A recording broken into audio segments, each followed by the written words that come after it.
All the best అండి. And Buchibabu గారిని మాట్లాడవలసిందిగా కోరుకుంటున్నాము ఇప్పుడు.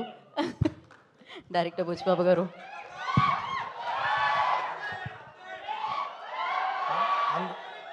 అందరికీ నమస్కారం అండి. అందరికీ నమస్కారం అండి. అంటే బాబు ఒక నిమిషం రా బాబు. బ్రహ్మాజీ గారు పిలిచారండి, రాపోతే మళ్ళీ ఎవరి దగ్గర ఏం చెప్తారని భయంతో వచ్చేసాను నేను. ఆ హీరో దగ్గరికి వెళ్ళి మనోడికి పొగరు వచ్చిందని చెప్తారు, మళ్ళీ ఇక్కడ ఎందుకని మీకోసం వచ్చాను, నేను భయపడతాను. బాబు సినిమా ట్రైలర్ చూశాను నేను, చాలా బాగుందండి.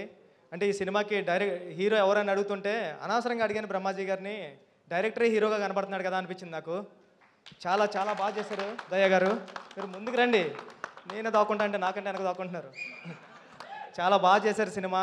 అంటే మా నాన్నగారు ఫార్మర్ అండి, వ్యవసాయం చేస్తూ ఉంటారు.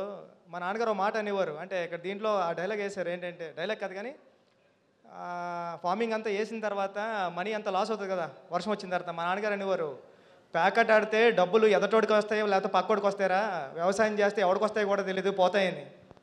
అంత బాధ ఉండేది మా నాన్నగారి దగ్గర వ్యవసాయం చేసేటప్పుడు. అంటే మొత్తం అన్నీ వేసి పెట్టుబడి పెట్టి ఇన్వెస్ట్మెంట్ అంతా చేసేసిన తర్వాత వర్షం వచ్చేసి ఒక నైట్ అంతా పోయేది. మళ్ళీ 1 ఇయర్ కోసం ఒక ఎకరం పొలం చేయడానికి ఒక కష్టపడి 1 ఇయర్ చేస్తే 5,000 వస్తుందండి. ఇప్పటికీ 5,000 వస్తుంది నాకు తెలుసు, మా ఊర్లో కూడా మా పొలాలు ఉన్నాయి. అంటే మా నాన్నగారి గురించి ఇప్పుడు చెప్తున్నాను నేను ఇక్కడ. మా నాన్నగారు అప్పుడే కాలం చేసి 1 ఇయర్ అయింది. ఈ సినిమా బాబు సినిమా పెద్ద హిట్ అవ్వాలని మనస్ఫూర్తిగా కోరుకుంటున్నాను టీం అందరికి కూడా. ఆల్ ది బెస్ట్ అండి. Thank you so much. Late అయిపోతుంది తెలుసు, కానీ బాపు సినిమా కాబట్టి మీ బాపుతో ఉన్న ఒక బ్యూటిఫుల్ మెమరీ ఆర్ ఎమోషనల్.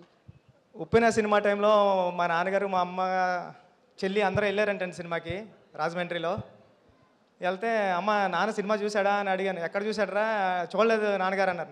నేను నాన్నగారు అంట, చితకొడేశ్వరు మా నాన్నగారు నన్ను సినిమాలకు వెళ్తుంటే. సినిమా చూశారు నాన్నగారు అంటే, థియేటర్ వరకు వచ్చారు కానీ లోపలికి రాలేదురా అన్నారు. ఏం చేస్తున్నారంటే గేటు బయట నిలబడి అడిగేవారంట అందరినీ, బాబు సినిమా ఎలా ఉంది, బాగుందా లేదా అని అందరినీ వాళ్ళు అడిగారంట.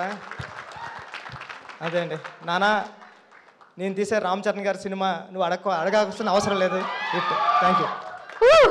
క్రేజీ. థ్యాంక్ యూ బుచ్చిబాబు గారు, థ్యాంక్ యూ సో మచ్.